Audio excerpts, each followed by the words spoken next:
north shore of Oahu. It's the best surfing area in the world, where nowhere else has waves of the size, speed, and power as this 7-mile-long stretch of incredible coastline. Each fall, the world's top surfers come here to test their skills against each other and to test themselves against the forces of nature. They come from as far away as Australia and South Africa and as close as Honolulu. It's an annual migration of the best in surfing. No matter that other events are richer in prize money or have more spectators, the competition on the North Shore will always be the high point of the season. This is Scott Dittrich, and I've been coming to the North Shore since 1973, and I still get butterflies when I drive over that last hill on the Cam Highway and look out at the reefs of Haleiwa. This year, the outstanding surfer on the North Shore had to be Michael Ho. By virtue of his win in the Pipeline Masters contest in spite of a broken wrist, and also by Mike's superb tube riding in February at Off the Wall. Michael's unique style makes him easy to spot in the water. His instant frontside snapbacks and his grabbing the outside rail and big backside tubes are trademarks, both of which serve to get him further into the critical part of the wave.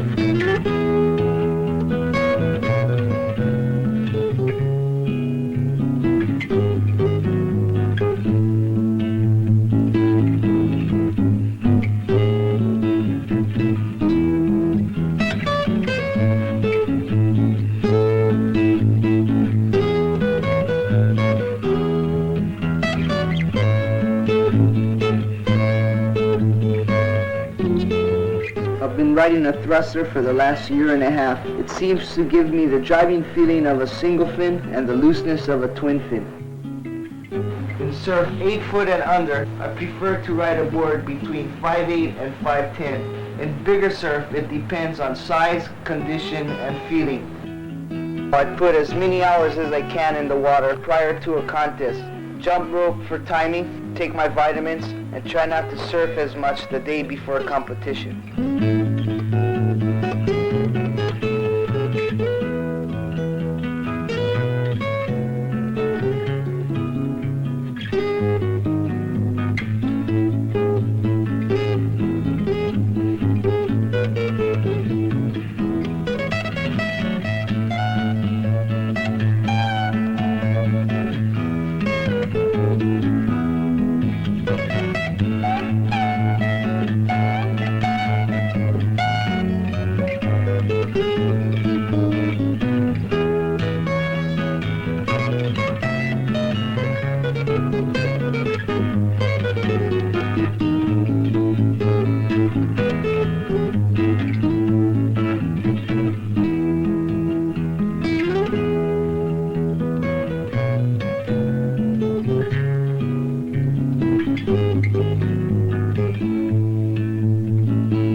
Because of ideal conditions for the finals, the Pipeline Masters has become the event of the season on the North Shore in recent years, and this year was no exception, with perfect pipeline barrels attracting spectators and cameras alike.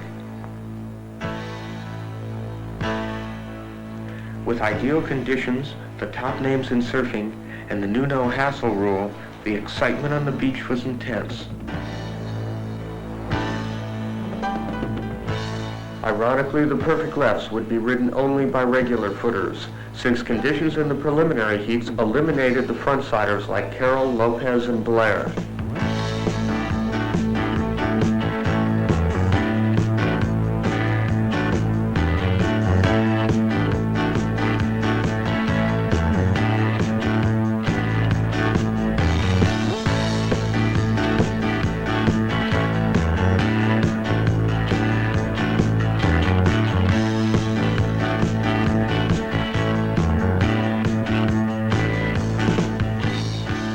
To the approval and envy of those on the beach, lifeguard Marvin Foster managed to pick off some great tubes between heats.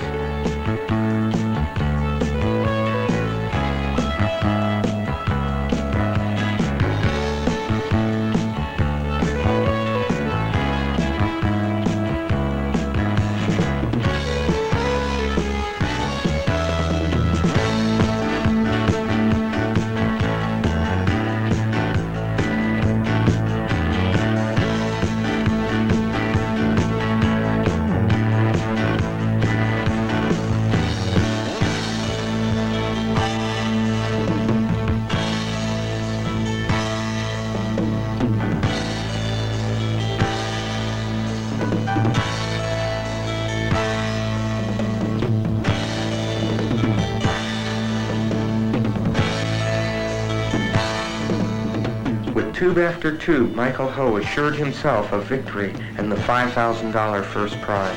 As soon as the last horn sounded, there was a mad scramble for the water, a chance to get some great waves, and a chance for some of the non-pros to perform in front of the entire surfing community.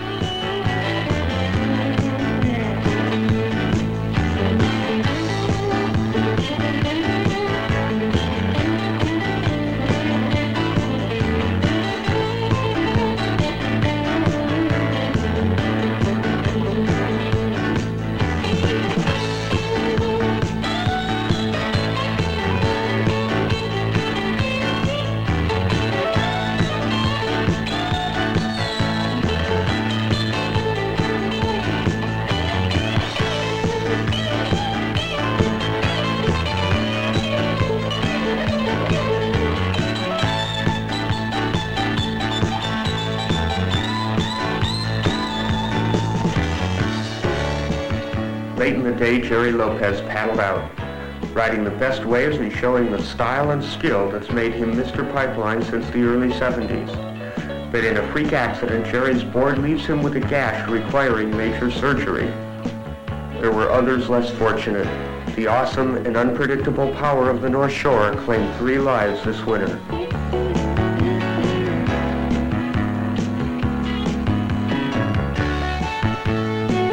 By late January, after most of the crowds had moved on, Jerry was out again. The quick recovery and cat-like grace which Jerry brings to his surfing is a reflection of the man's inner self.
Overshadowing the surfing on the North Shore was the sudden onslaught of Hurricane Eva. With the malfunction of the Pacific Weather Satellite, a rapid change in direction of a seemingly harmless tropical storm, and its simultaneous increase in strength to hurricane force, Hawaii is left with less than 5 hours warning.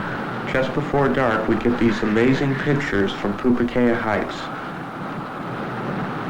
After 4 scary hours, the storm subsides. We are safe but exhausted. Others are not so lucky. The Makaha side is hit even harder, with huge wind-driven tides. Kauai takes the full force of the hurricane. The damage to property is incredible, though fortunately no lives are lost.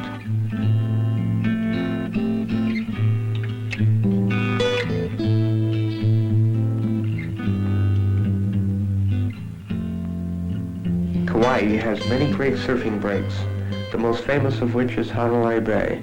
Conditions on Kauai, however, are much more fickle than on the North Shore, requiring local knowledge to get them at their best. Byron Wong at Hanalei Bay.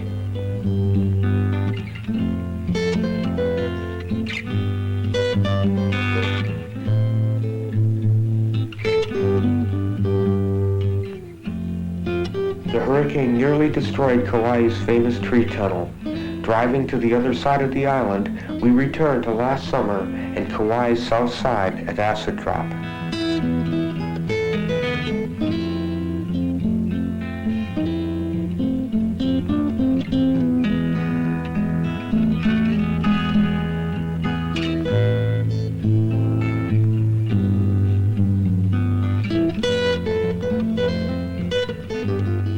Continuing past Eva's ravages, we come to another break.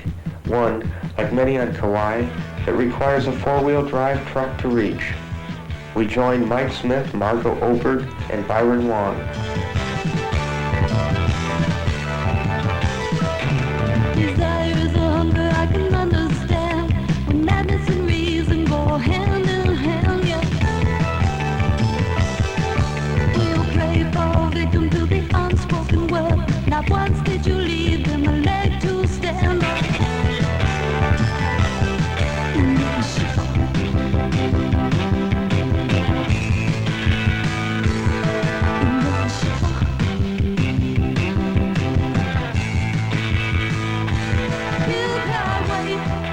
Some of Hawaii's best surf can be found in Kauai's secret bays, if you know where to look. We join Byron and Mike at a place best left unnamed, one that few outsiders will ever see.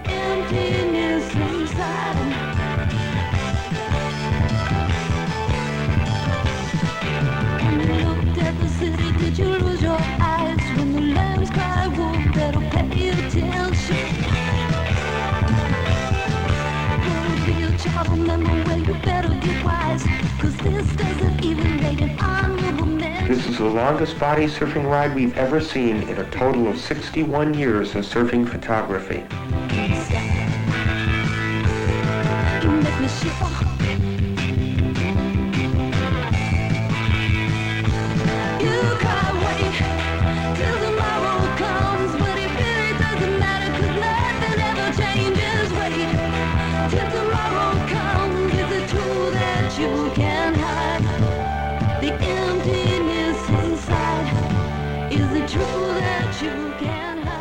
One of the interesting things about Kauai surfing is the number of women who surf here, more than the other islands or anywhere else.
From Kauai, we follow the sun to Central America with California surfers Danny Connors and David Barr.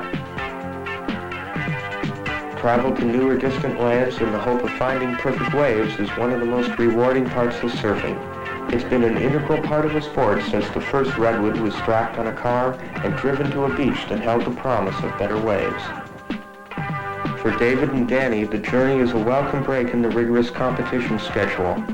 As part of the new wave of contest-oriented California surfers, Dave and Danny represent a new era in surfing.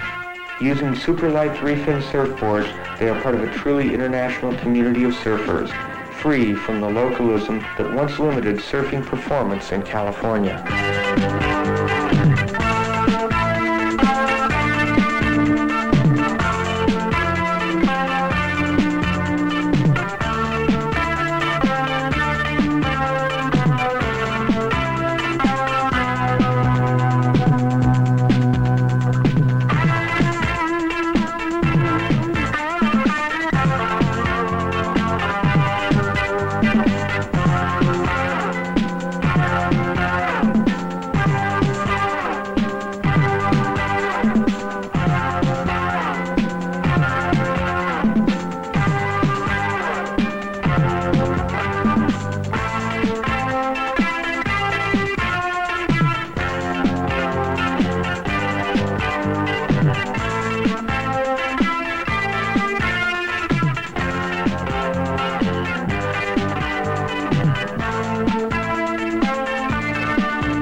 In many ways, surfers have become modern-day explorers, opening isolated areas as they search for new and even less crowded surfing areas.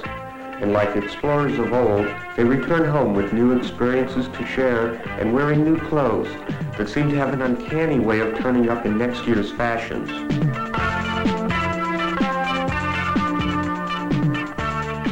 For David Barr and Danny Connors, there would be no comments of "you really should have been here yesterday," for we found the perfect surf that comes only to those who follow the sun.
of perfect waves after a month's search in a distant and perhaps soon-to-be forbidden country is an experience that Dave and Danny will remember long after memories of contest defeats and victories have faded.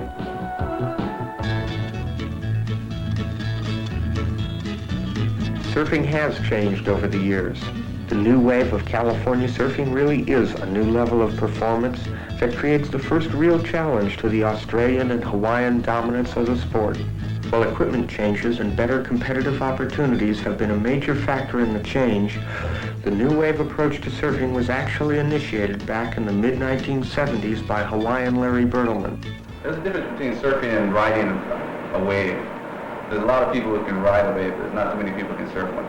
You can do a lot of maneuvers and be off the wave, like on the shoulder or someplace, and not even look good. But if you're doing it right in the critical part of the wave, like in the tube or in the pocket, that's where surfing is at to me.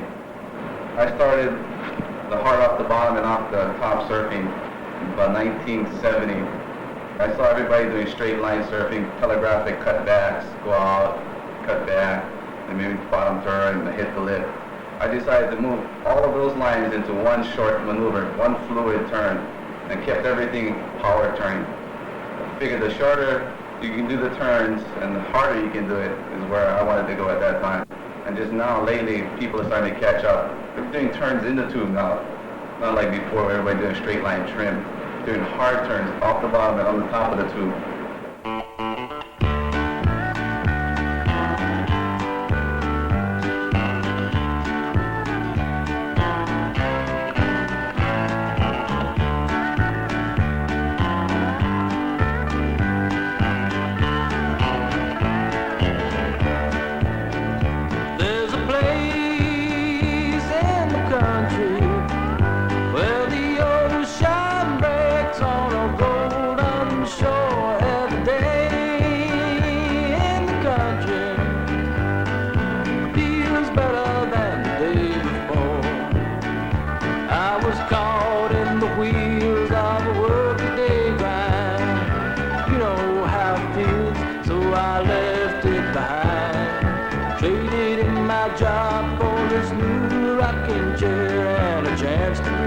Sweet country air.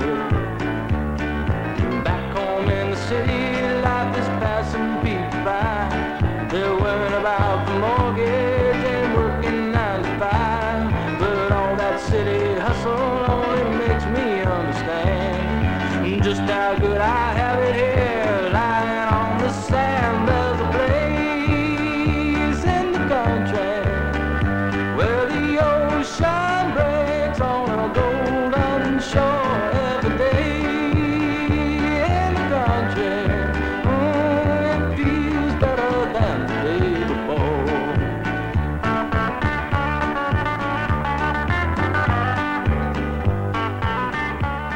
Well, nowadays, since we have videos, I've applied that to my surfing lately. It's done a lot of stuff for me.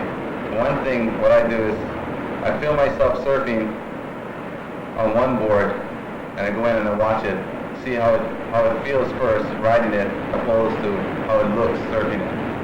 There's a difference between surfing and riding, like I said before. Sometimes I feel the board riding unreal, but then again, when I go in and watch it on film, it doesn't look like it's contest surfing. On videotape, everything steps down. You can slow down everything frame by frame. You can see how difficult some of the maneuvers are. For myself, I get satisfied watching it because I can see little aerial parts where some people can't even see it.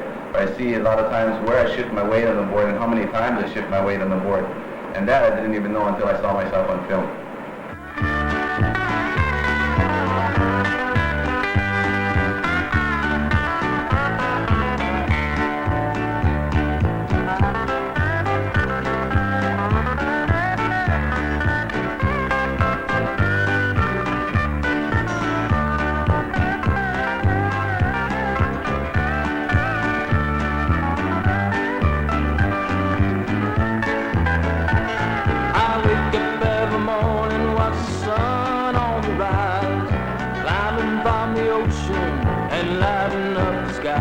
It's another day in heaven, but it never seems too soon to lie with you beneath the country moon. There's a place in the country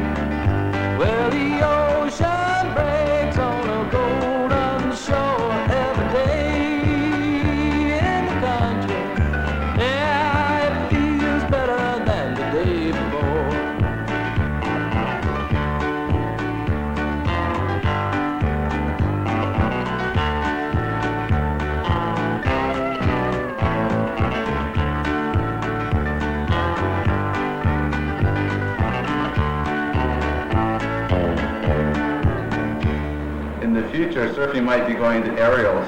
I call them aerials. If there is one California challenger to the Australian dominance of the pro title, it's Tom Curran from Santa Barbara. Like the Aussies, Tom has come up through the ranks of amateur competitions, surfing one contest nearly every weekend in all types of conditions, learning competitive strategies, and becoming used to competitive pressures and tasting the thrill of winning.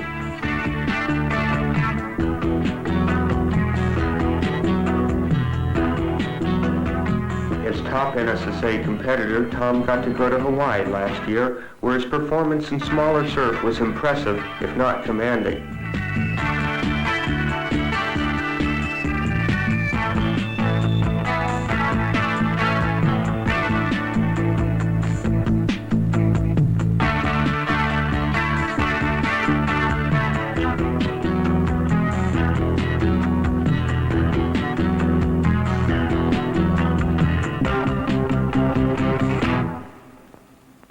By this winter, Tom had already won his first pro contest and had won the more important IPS event in Japan.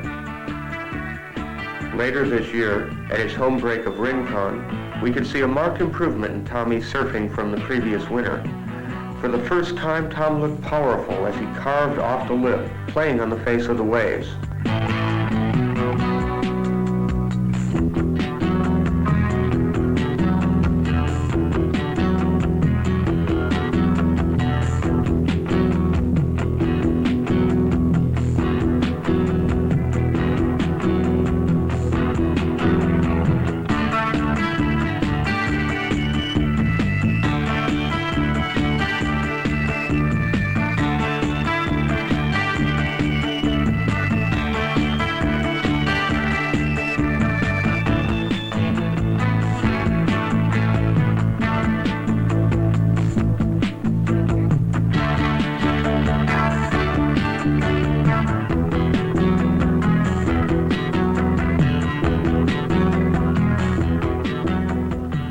But Rincon is not Hawaii, and Tom would still have to prove himself as a pro in the more demanding conditions of the North Shore. With poor weather and surf, Tom and his wife Marie had the time to do what every visitor to Hawaii, even the worst surf rat, does sooner or later: take in the island's fantastic scenery. Still, the pressure of proving himself seemed a constant companion. When the first day of good surf came roaring in at Off the Wall, the doubts of Tom handling the North Shore juice were blown away in the spray from some of the day's best tubes.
for Tom Curran, the future holds all that surfing has to offer.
One of the most respected pro surfers today is Shaun Thompson. The former world champion and a consistent finalist on the Pro Tour, Shaun's influence on surfing has come from riding the shallow reefs of the North Shore. I think contests have had an incredible influence on surfing over the last few years. The surfing that goes on nowadays in the North Shore is a surfing that's basically structured around a winning surfing competition. There's been a change in emphasis over the years from tube riding to maneuvers on the face. And I think all the radical maneuvers now are taking place in the top part of the wave. And I think the key to all the modern maneuvers is power. You have to hit off the bottom as hard and as fast as you can to get the height needed to smash off the top. And I try to do all my maneuvers at maximum power. That's the kind of surfing I like, really deep, strong carve. But what we're trying to do now is come off the top as hard and as tight as possible. The ideal situation would be to snap a bottom turn and then bang off the lip right under the falling curl, so the tube is actually throwing over you as you're coming back down and then carving right out of it.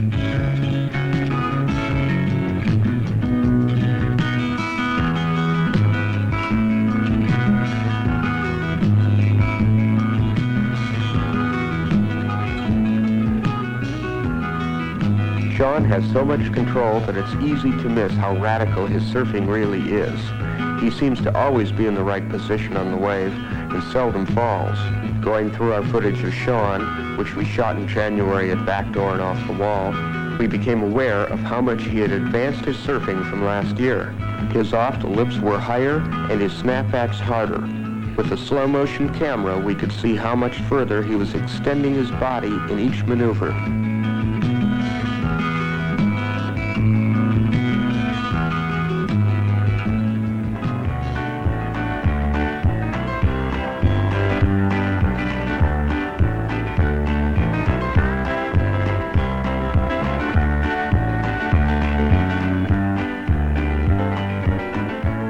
Over the years I developed a certain type of kick-out, an in-the-tube kick-out, or a kick-out in a really critical situation of the wave. I just sort of happened on it one winter in South Africa, and then I've taken it right through my surfing. I found it's been one of the more useful maneuvers. It saved me from losing a lot of skin on the reef.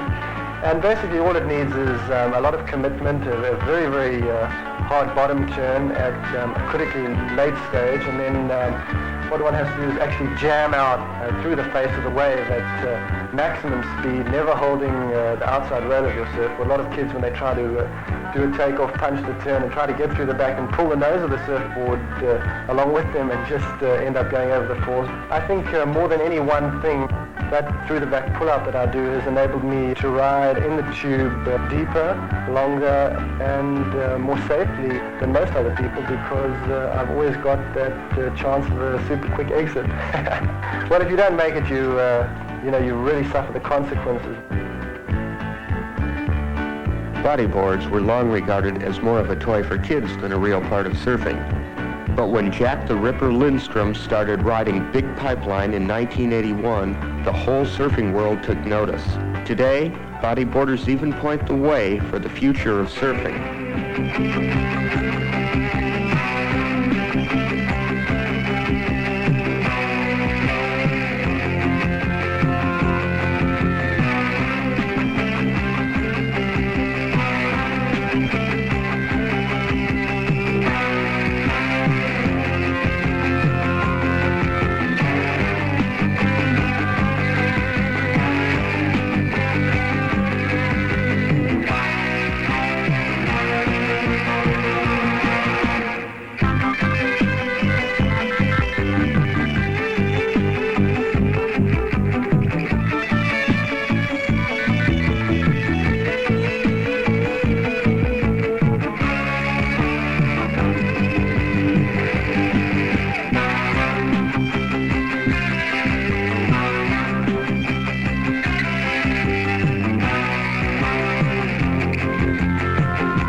Well, I think the boogie riders certainly point a finger in the direction of the future of surfing. The main difference between the boogie riders and the surfboard riders is that they ride a flexible board. It's very, very short. And most importantly of all, they've got their hands on the board. So they can get upside down. We're hampered by gravity and they're not.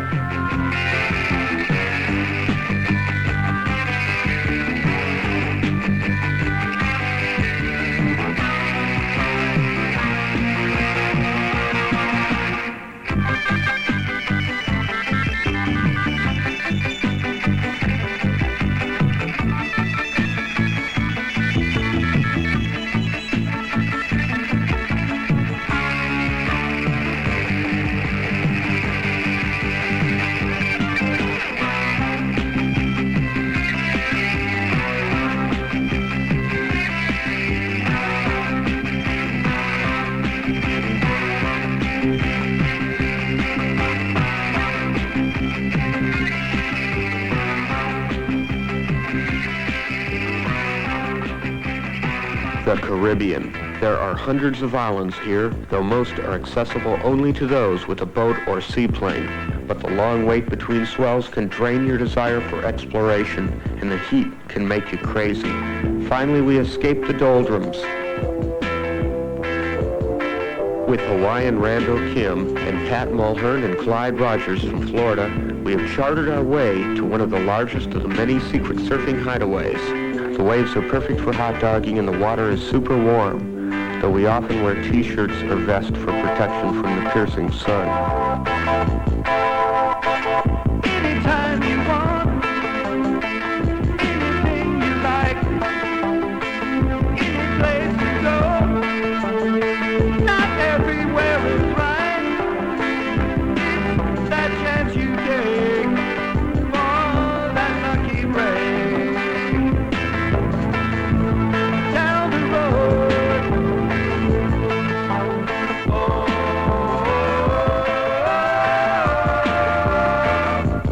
down the road,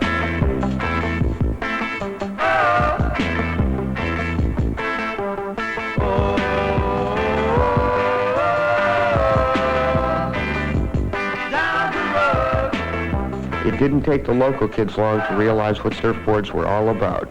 With a quick bit of instruction, Randall had them waxing up and ready for aerials. It's reality. This is getting air Caribbean style. With an increasing swell, the waves broke on a distant reef. The kids called it Shark Point, but we didn't see any sharks except the guy we chartered the plane from, and we'd come to surf.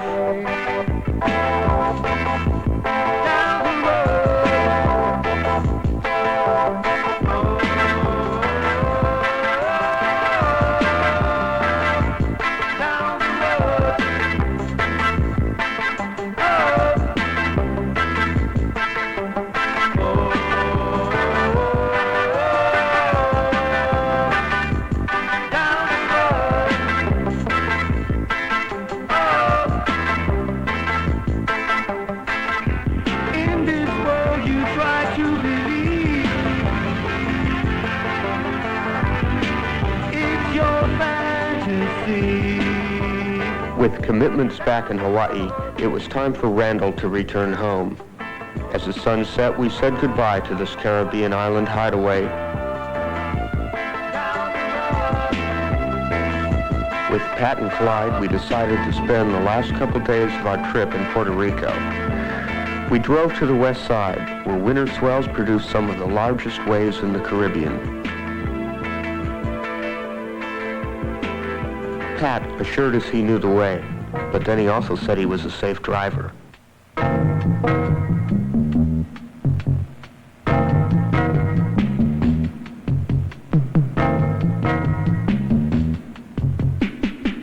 After only a few 360s, we arrived to find a medium swell and ideal conditions.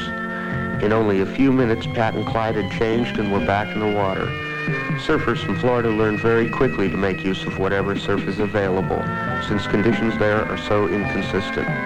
Surfers adapt to whatever waves they live with. For Pat and Clyde, this has meant many days of hot-dogging very small surf. When they get waves like in the Caribbean, it's really time to cut loose.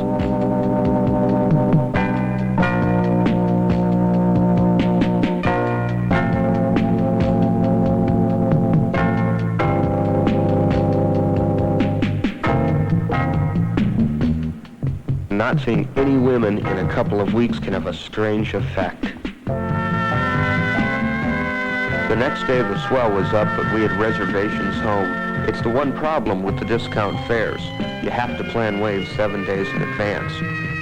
Pat had to grab one last wave before the crazy ride back to the San Juan airport.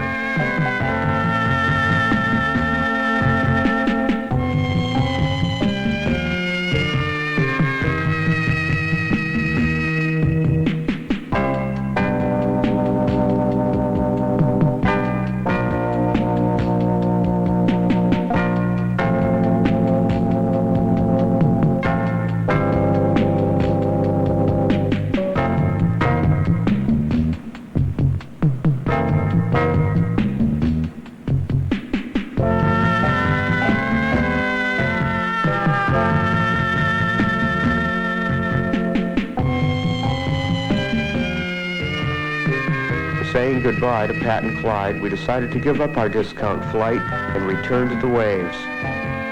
Well, Randall, Pat, and Clyde, you really missed it.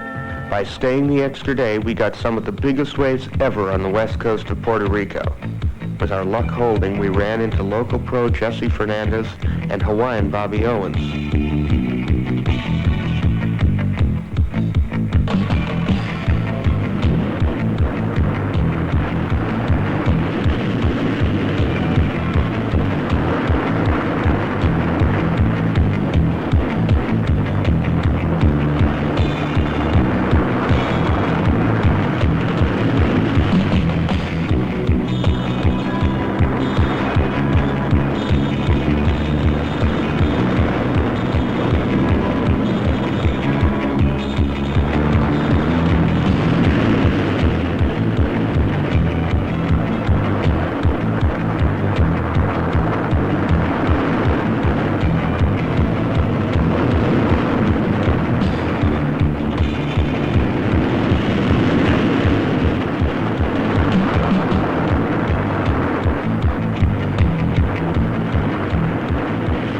Time for us to follow the sun to new adventures.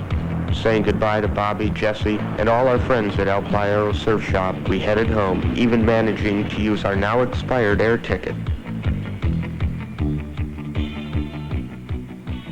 Top-rated Hawaiian pro Dane Kealoha somehow manages an absolute cool while living up to his reputation as the most powerful surfer in the water.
With a presence not unlike Sean's, Dane seems to have total control.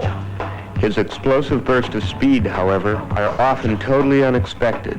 reminiscent of fellow Hawaiian Barry Kanaiapuni at his prime.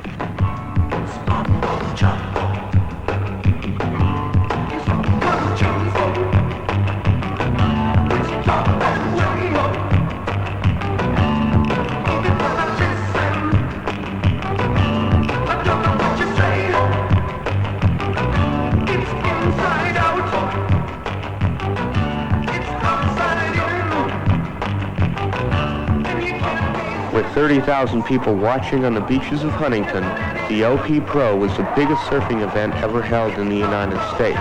Nearly every top surfer in the world was in Huntington Beach to compete for the $7,000 first prize.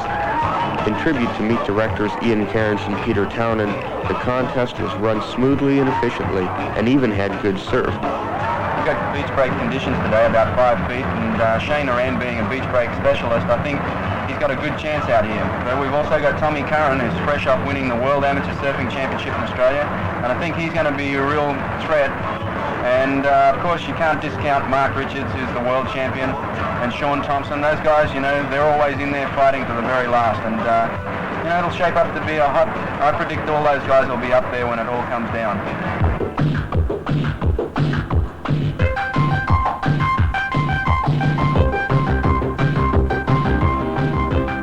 Well, you can see by the people here at the OP Surfing Championship that it's a great success.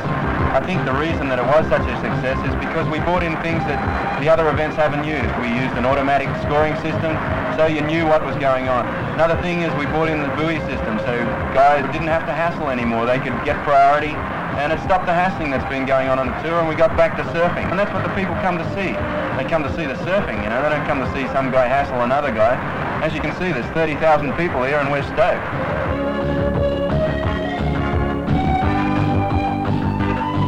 One of the most exciting quarterfinal heats saw local favorite Tom Curran surf against Australian Shane Horan.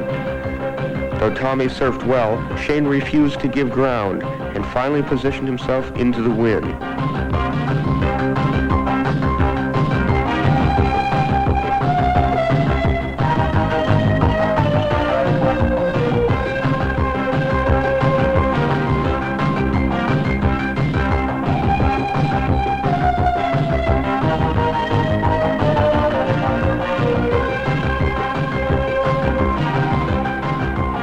As the contest got down to the semis, the duel between MR and Sean brought everyone to their feet.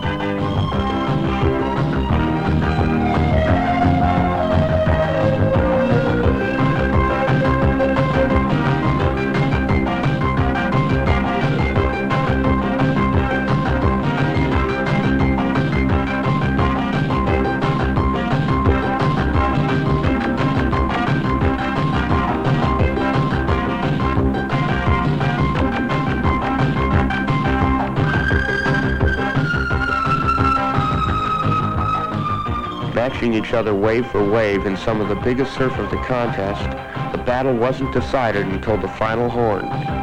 In this super close heat, the look on Sean's face said it all. The women's event, $2,500 first prize, and a new four-wheel drive truck were driven away by Becky Benson from Hawaii.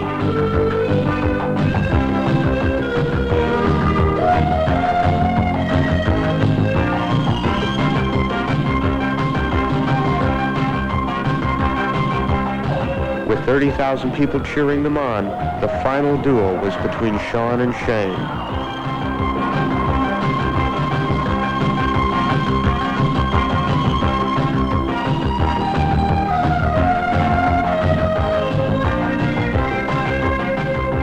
Good lefts were still coming in at the pier, and it looked like Sean would again squeak by the Australian, until Shane pulled off an incredible backside 360 and the crowd went berserk.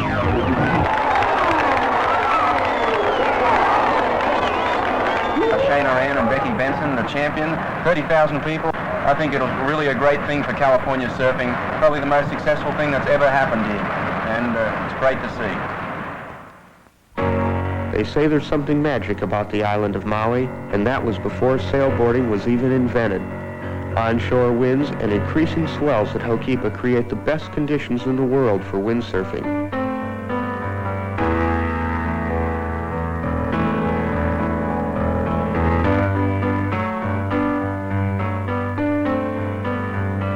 What started out as the surfer's answer to a ski lift has grown to a sport that inundates the beaches of Europe. But the deep water sailboarders are of a different mold. They perform in conditions as challenging as those of big wave surfers. And it's just as exciting as surfing because the sailboarders are surfing.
Word gets out quickly that the surf is up on Maui, especially since Oahu gets the big winter swells 8 hours earlier. One of the first to arrive is Mark Fu. Meeting Mark at the Kahului airport, we head for the bay. We arrived at the bay just as everybody was pulling up to check it out. The waves were a solid 8 feet, but kind of had some of that early morning sickness, so most guys went home. I had come too far not to go out. Honolulu Bay is situated so that only the biggest swells that come in at precisely the right angle will make it work, but when it does, you couldn't ask for a better wave. It's got it all. Perfect shape, size, speed, distance, and juice galore.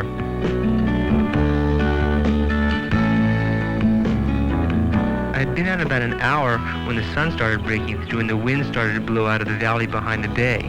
The waves instantly cleaned up and just got better and better and kept getting bigger and bigger. There was only a few of us out, including Maui local Brad Lewis, who was terrorizing the place and doing these insane snapbacks right under the lip. As for me, I was getting off and back enjoying the bowl.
until dark, and there was never more than a handful of us out.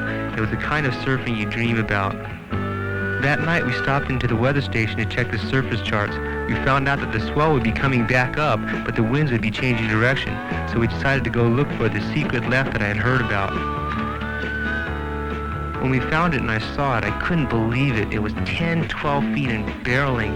It looked just like that wave in Hawaii 5-0. It was a cross between Alamana Bowl, Padang Padang, and Pipeline. Actually, intimidating would be a better way to describe it. There was hardly anybody out, and these goofy footers were getting some really, really deep tubes.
Just starting to feel the place out and get a little bit wired when I broke my board and was relegated to spectator status. To tell you the truth, I was a little bit relieved to get out of there in one piece. But by that time, it didn't really matter because it had been the best 3 days of surf I'd ever seen.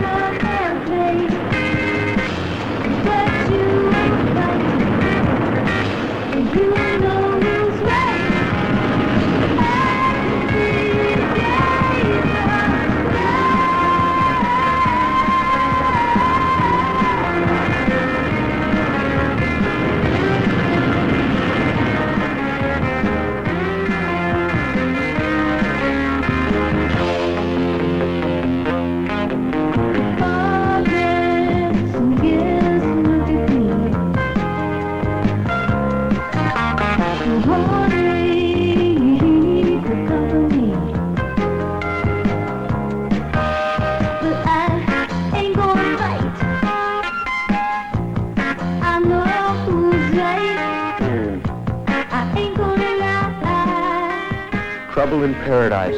It would be nice to think that the tension comes from being unaccustomed to big surf.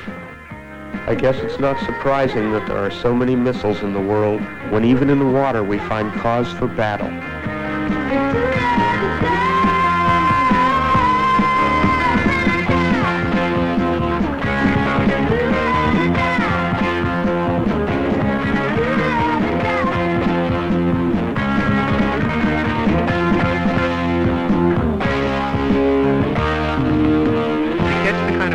On the outer islands usually means having to sacrifice the opportunity of surfing Waimea Bay. However, this winter was a whole nother story. After getting my full quota of outer island perfection, I returned to Oahu where Waimea continued to break for another 6 solid weeks. There may be man-on-man competition, deep barrels, and radical maneuvering taking place all over the world, but the drops at Waimea Bay have and always will be one of the ultimate thrills in surfing. Everybody's talking about getting air off the lip these days, but that's so lightweight compared to getting air while you're free-falling down the face of a 20-foot wave. There's a special breed of surfer who rides Waimea Bay. Traditionally, making the big drop has been all that mattered. But this January, in the largest surf since 1974, there was a big difference. Performance surfing had come to Waimea.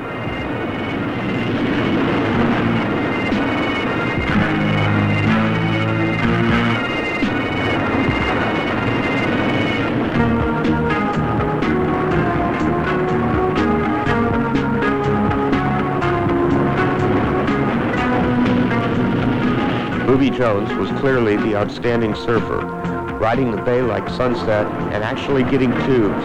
On the beach, Shane Horan watched intently.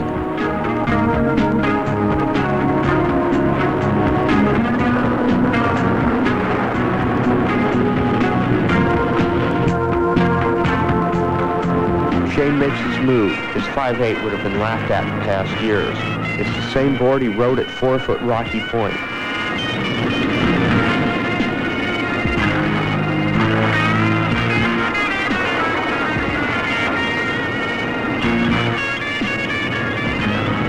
He is able to make the drop on his 5'8" single fin, but the chop is hard to handle.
Few of us really have the opportunity to follow the sun in search of perfect waves, but if there is one surfer who has set an example for all of us to follow, it is Sean Thompson.